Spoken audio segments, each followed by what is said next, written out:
Hello everyone, welcome to Edustar. इस video में हम देखेंगे क्लास 10th की केमिस्ट्री का chapter 1 chemical reactions and equations का पार्ट 3।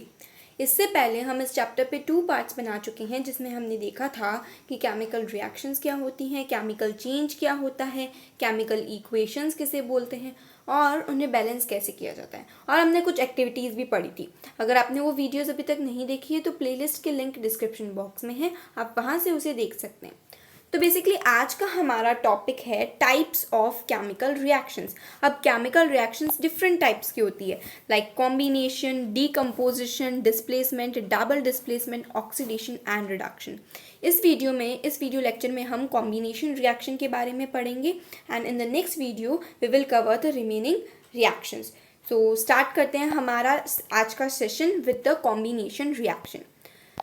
तो combination reaction as the name suggest, जब दो या दो से ज़्यादा सब्सटेंसेस आपस में कंबाइन होकर के एक नया सिंगल सब्सटेंस या सिंगल प्रोडक्ट बनाते हैं, उसे हम कॉम्बिनेशन रिएक्शन बोलते हैं, राइट। और यही इसकी एक पहचान है। कॉम्बिनेशन रिएक्शन में क्या होता है, अगर इसमें हमेशा सिंगल प्रोडक्ट निकल के आता है। जब भी हम एक सब्सटेंस और दूसरे सब्सटेंस दोनों को कंबाइन करेंगे तो आपस में जो भी हमारा प्रोडक्ट निकल के आएगा वो हमेशा सिंगल ही होगा। सो दिस इज़ पहचान है एक तरह से कॉम्बिनेशन रिएक्शन की, ठीक है। तो अब वो दो सब्सटेंस जो आपस में कंबाइन हो रहे हैं वो एलिमेंट विद एलिमेंट भी हो सकते हैं, एलिमेंट विद कंपाउंड भी हो सकते हैं एंड कंपाउंड विद कंपाउंड भी हो सकते हैं। तो अब हम इस रिएक्शन को अच्छे से समझते हैं एक एग्जाम्पल के थ्रू। फर्स्ट है हमारे पास बर्निंग ऑफ कोल। तो जब हम कार्बन को ऑक्सीजन के प्रेजेंस में बर्न करते हैं तो एक गैस निकल के आती है which is CO2, carbon dioxide. So this is an example of combination reaction. Similarly जब आप हाइड्रोजन और ऑक्सीजन गैस को कंबाइन करते हो तब हमें क्या मिलता है, water, and it is also single product, right. तो ये भी हमारा कॉम्बिनेशन रिएक्शन का एग्जाम्पल हो गया। अब एक और एग्जाम्पल देखते हैं, और ये वाला एग्जाम्पल जो है बहुत ज़्यादा इंपॉर्टेंट है क्योंकि इसमें से बहुत सारे क्वेश्चंस बन सकते हैं। तो देखते हैं इसमें क्या है।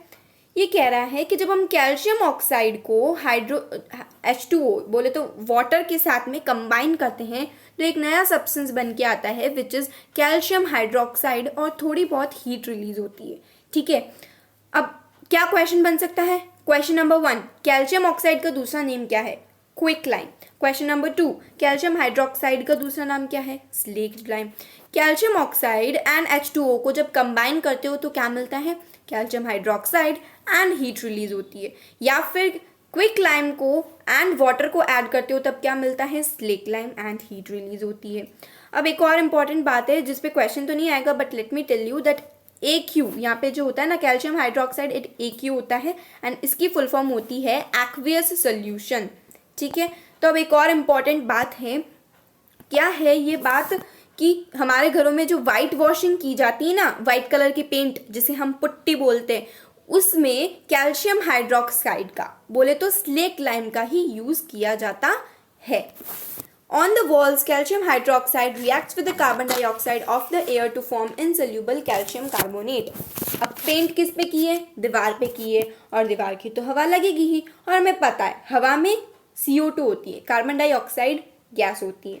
आजकल तो सभी को पता है कि कार्बन डाइऑक्साइड कितनी बढ़ती जा रही है पेड़ पौधे काटने की वजह से और हमारी पोल्यूटिंग एक्टिविटीज़ की वजह से, राइट। तो कैल्शियम ऑक्साइड को जब हम कार्बन डाइऑक्साइड से रिएक्ट करवाते हैं या दोनों के बीच में जब रिएक्शन होता है तो क्या बनता है, कैल्शियम कार्बोनेट, एंड थोड़ा बहुत जो है वाटर भी रिलीज हो जाता है, जिससे दीवार पे जो है मॉइस्चर आपको देखने को मिलता है एंड वो थोड़ी सी शाइनी सी दिखने लगती है, ठीक।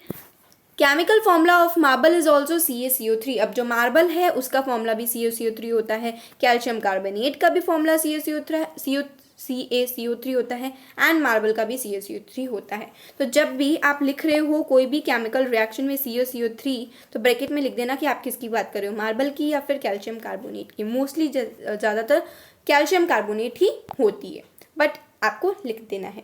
देन हम बात करते हैं एक्सोथर्मिक रिएक्शन की। एक्सोथर्मिक रिएक्शन कॉम्बिनेशन रिएक्शन का ही एक एग्जाम्पल है। ये क्या बोलता है, let's see. A reaction in which heat is released along with the formation of products are called exothermic reactions. यानी कि ऐसी reactions जिसमें दो substance combine हो रहे हैं, suppose A and B, ये दोनों क्या हो रहे हैं, combine हो रहे हैं, एक नया single product बना रहे हैं AB, तो ये तो होगा, मतलब कॉम्बिनेशन रिएक्शन होगा, प्लस हीट जो है आपकी वो भी रिलीज होगी, तो उसे हम एक्सोथर्मिक रिएक्शन बोलते हैं। एग्जाम्पल के लिए कहीं और जाने की जरूरत नहीं है, वही एग्जाम्पल लेते हैं जो हमने पहले लिया था कॉम्बिनेशन रिएक्शन में। कैल्शियम ऑक्साइड प्लस वाटर को जब आप कंबाइन करोगे तो हमें क्या मिलेगा, कैल्शियम हाइड्रोक्साइड मिलेगा और हीट रिलीज होगी। तो अगर ये पूछा जाए कि ये इक्वेशन या ये रिएक्शन कौन सी रिएक्शन है, किस टाइप की रिएक्शन है, तो आप क्या बोलेंगे, कॉम्बिनेशन एक्सोथर्मिक रिएक्शन। ठीक है, अब कुछ और एग्जाम्पल देख लेते हैं, like burning of natural gas. So just remember one thing, when ever you burn a substance, burn करने के लिए हमें क्या चाहिए, ऑक्सीजन एंड एनर्जी देनी पड़ती है। तो कोई सब्सटेंस जब बर्न होता है तो डेफिनेटली एनर्जी निकलती है। सोचो हम घर में खाना कैसे बनाएंगे, जो घर में एलपीजी गैस होती है उसको बर्न करते हैं, कार्बन डाइऑक्साइड गैस निकलती है, वाटर वेपर निकल गए और हमें एनर्जी मिलती है, फ्लेम भी मिलती है, जिसमें हम खाना बनाते हैं। As a natural gas CNG compress natural gas वो होती है मीथेन गैस CH4। तो जब आप उसको ऑक्सीजन में बर्न करोगे, कार्बन हमेशा ऑक्सीडाइज हो जाएगा। ठीक है, कार्बन हमेशा ऑक्सीडाइज हो जाएगा। ऑक्सीडाइज मतलब ऑक्सीजन के साथ ऐड हो जाना, हाइड्रोजन वाटर मिल जाएगा एंड एनर्जी है वो निकलती है, राइट, एनर्जी निकलती है। Respiration is also an exothermic reaction. अब क्या आपको पता है रेस्पिरेशन जो है वो भी एक्सोथर्मिक रिएक्शन ही है। देखिए मैं आपको पहले भी बता चुकी हूँ कि रेस्पिरेशन का मतलब सांस लेना या छोड़ना नहीं होता है, वो तो ब्रीथिंग हो जाता है। Respiration is you take oxygen gas that helps in breaking down of your food and give you energy। आपने खाना खाया ग्लूकोज के फॉर्म में, ठीक है, ग्लूकोज का फॉर्मूला क्या होता है, C6H12O6, ये ग्लूकोज का केमिकल फॉर्मूला होता है, लर्न कर लीजिएगा।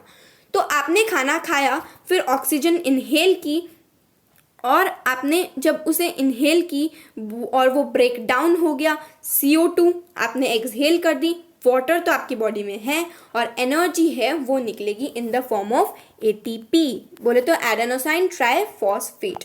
सो that was your exothermic reaction and combination reaction. In the next video we will see about the decomposition reaction. तो आपको वीडियो कैसी लगी, अच्छी लगी हो तो लाइक करिए, चैनल को सब्सक्राइब करिए, फ्रेंड्स के साथ शेयर कीजिए।